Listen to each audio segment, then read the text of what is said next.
தொல்காப்பியம் ஒல்காப் பெருமை தொல்காப்பியமே இலக்கணத்தின் ஒளிவிளக்காகும். இளங்கோவடிகள் குறிக்கும் காப்பியத் தொல்குடி இவர் காலத்திலிருந்து விளங்கியிருக்கலாம் என்று தோன்றுகிறது. இவருக்கும் பழமையான காப்பியக் குடியில் இவர் தோன்றியிருக்கலாம் என்றும் நினைக்கத் தோன்றுகிறது.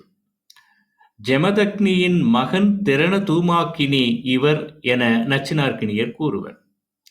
அகத்தியனும் தொல்காப்பியம் இன்று வரை நன்னூல் போல நின்று நிலவுகின்றது. பணம்பாரணர் காக்கைப்பாடினி போன்ற உடன்பயின்றோர் நூல்களை எல்லாம் கடந்தும் தொல்காப்பியம் நிலைத்திருக்கின்றது. வடமொழியின் பழமை வடிவங்களை தன் நகத்தே காத்து வைத்திருப்பது எனவும் மொழி நூல் அறிவிற்கு மிகவும் உதவுவது எனவும் பாணினியத்தை பற்றி அறிஞர் கூறுவது தமிழில் தொல்காப்பியத்திற்கும் பொருந்தும். இதனை அறிஞர் பலரும் உணர்ந்து கூறியுள்ளனர். தமிழையும் தொல்காப்பியத்தையும் அறியாமையினால் அவர்கள் அவ்வாறு கூறினார் என்று சில பேர் கூறுவர். மகரப்போலி, மகரக் குறுக்கம், சந்தியக்கரம், ஆயுதம், வரிவடிவம், குற்றிய லுகரம் போன்ற பகுதிகள் மொழி நூல் அறிவிற்கு மிகவும் துணையானவை. எழுத்து, சொல், பொருள் ஆகிய 3 இலக்கணங்களையும் சொல்லியிருப்ப மயங்கா மரபின் எழுத்து முறை காட்டியன எழுத்தினை எடுத்துச் சொல்லியது ஒரு காரணத்தை ஒட்டியே இருக்கலாம். ஆசிரியர் எழுதுவதற்கு கையாண்ட எழுத்து முறைகள் 2, ஒன்று ககரோஸ்தி, இன்னொன்று பிராமி என்பன. அசோகன் கல்வெட்டுக்கள் பிராமியிலிருந்தே வந்தன என்று சொல்லுவர். தமிழும் பிராமியிலிருந்தே எழுத்து முறையை கொண்டது என்பர்.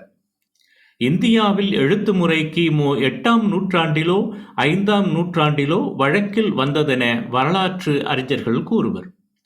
இதற்கு முன்பு இருந்த சுமேரியர் எழுத்திலிருந்தே பிராமி வளர்ந்ததென ஒப்புக்கொள்வர். எனவே வடமொழியின் எழுத்து லிபி அதற்கு சொந்தமன்று. சுமேரியரும் தென்னவரும் நெடுங்காலமாகவே ஒன்றாகவே நெருங்கியராகவோ இருந்திருக்கின்றனர். எனவே சுமேரியர் லிபியை தமிழர் எடுத்துக் கொண்டிருக்கலாம். அன்றி சுமேரியருக்கும் தமிழருக்கும் பொதுவான ஒரு வட்டெழுத்து அல்லது கண்ணெழுத்து முறையை கையாண்டிருக்கலாம் என்பது கருத்து. தொல்காப்பியத்தில் சொல்லதிகாரம் உரியியல் தமிழுக்கே உரியதென தனி இயல்பினை உணர்த்துவது. சொற்களுக்கு உரிய மூலங்களையும் பொருள்களையும் உணர்த்துவது உரியியல். வடமொழியிலும் வேறுபாடு உடைய சொல் அடிப்படையிலும் வேர்களை உடையதுமான தமிழ் என்பதை அறிவிப்பதே உரியியலின் சிறப்பாக அமைகின்றது. பொருளதிகாரம் தமிழுக்கே சிறந்ததென உலகம் அறியும்.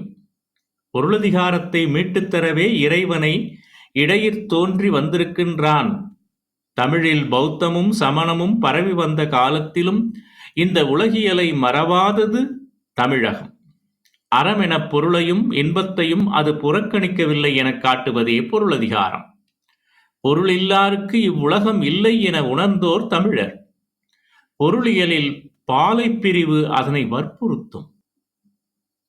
அறத்திற்காகவும் சமயத்திற்காகவும் தலைவன் பிரிவு மேற்கொள்ளுகின்றான். எனவே வாழ்க்கை முறைகளையும் உட்கொண்டது பொருளதிகாரம். முதற் பொருளில் ஐவகை நிலங்களை மட்டுமே ஐம்பூதமாகிய உலகம் முழுவதையுமே உட்படுத்துகின்றனர் உரையாசிரியர்கள்.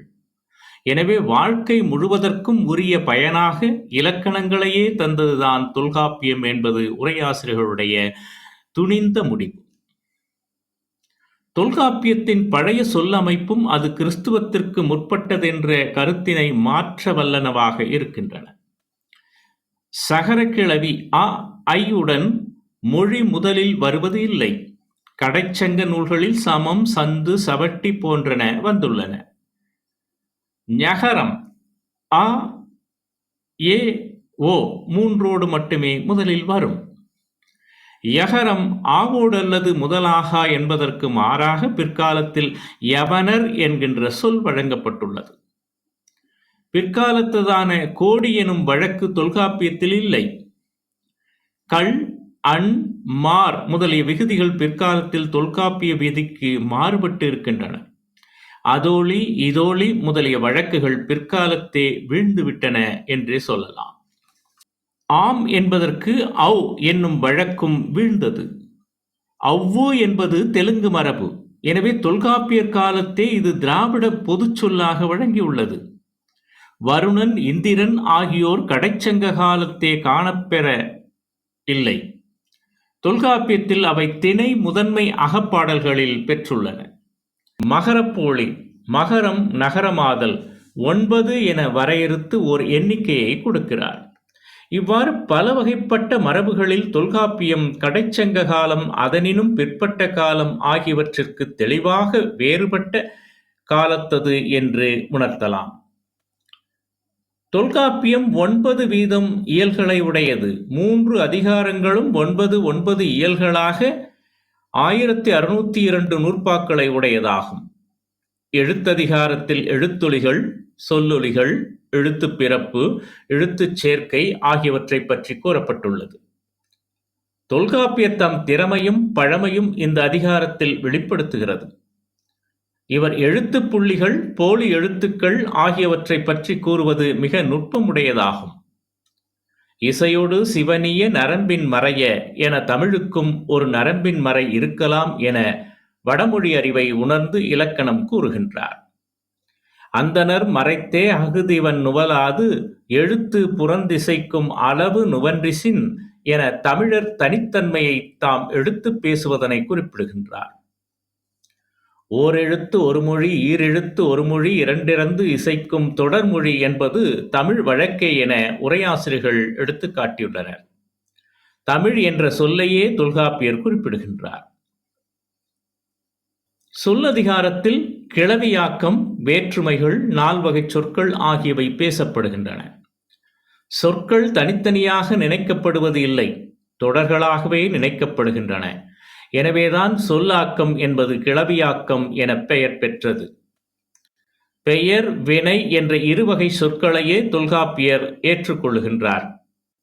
இவற்றிலிருந்து தோன்றுவனவே இடைச்சொற்கள், மொழிக்கும் செய்யுளுக்கும் உரியனவே உரிச்சொற்கள். மொழி வளர்ச்சிக்கு முதன்மையும் இன்றியமையாமையும் உடைய சொல் எதுவாயினும் அதை ஏற்றுக்கொள்வதற்கு இடம் வைத்தே தொல்காப்பியர் இலக்கணம் வகுத்திருக்கிறார். மொழி வெறி என்பது அவரிடம் சிறிதளவும் காணப்படவில்லை. பொருளதிகாரத்தில் அகத்திணை, புறத்திணை, செய்யுளியல், மெய்ப்பாட்டியல்கள் ஆகியவை அடங்கியுள்ளன. தமிழதம் மனித அன்பினையும் மனமுறையையும் கூறுவது அகவியற் பகுதிகளாகும். உலகம் ஆண் பெண்களால் ஆகியது. அவர்தம் பிணைப்பை பற்றி கூறுவது அகவியற் பகுதிகள். யாழோர் கூட்டம் என தொல்காப்பியர் இதனை கூறுகின்றார். கந்தர்வ மனம் போன்றது கலவியல் என இறையனார் அகப்பொருள் கூறும். கலவியலே தமிழ், அதாவது ஒழுக்கம் என குறிஞ்சிப்பாட்டு கூறும். கந்தர்வத்தில் காதலித்தவரையே மணக்க வேண்டும் என்பது இல்லை. ஆனால் தமிழ்கலவில் காதலித்தவர் மனத்திற்கு உரியவராக இருக்க வேண்டும். அரசியலுக்கும் மக்களுக்கும் நெருங்கிய தொடர்பு இருக்க வேண்டும் என்பதே புறத்திணையியலின் நோக்கம்.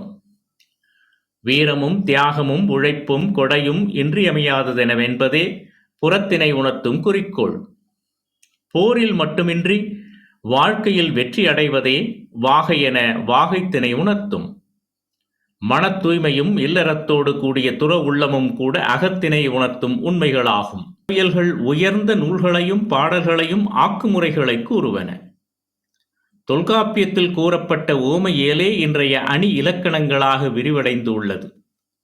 எல்லா வகை பாடல் வகைகளுக்கும் நூல் வகைகளுக்கும் செய்யுளியலில் இடம் உள்ளது.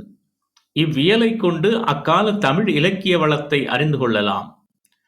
உள்ளுரை, இறைச்சிப் பொருள் ஆகியவை தமிழர்தம் பாடல்களில் உள்ள வியத்தகு சிறப்புகளாக உள்ளன. மெய்ப்பாட்டியலில் காணும் மெய்ப்பாடுகள் ஆய உணர்ச்சிகளும் ரசங்களும் அகத்துறை கொண்டது என்பதை விட நாட்டியம், நாடகம், கலை ஆகியவற்றிற்கு மிகவும் இன்றியமையாதன எனலாம். நகை, இன்பம், வீரம், அவலம் முதலிய உணர்ச்சிகளை தூண்டி கற்பனைகளின் மூலம் மனித உள்ளத்தை பண்படுத்துவதே கலைகளின் செயலாகும். அதற்குரிய 9 ரசங்களை சுவைப்பட விவரிப்பதே மெய்ப்பாட்டியல். தமிழர் கலைகளில் எவ்வளவு மேம்பட்டு இருந்தனர் என்பது இந்த இயல் நன்கு விளக்குகிறது.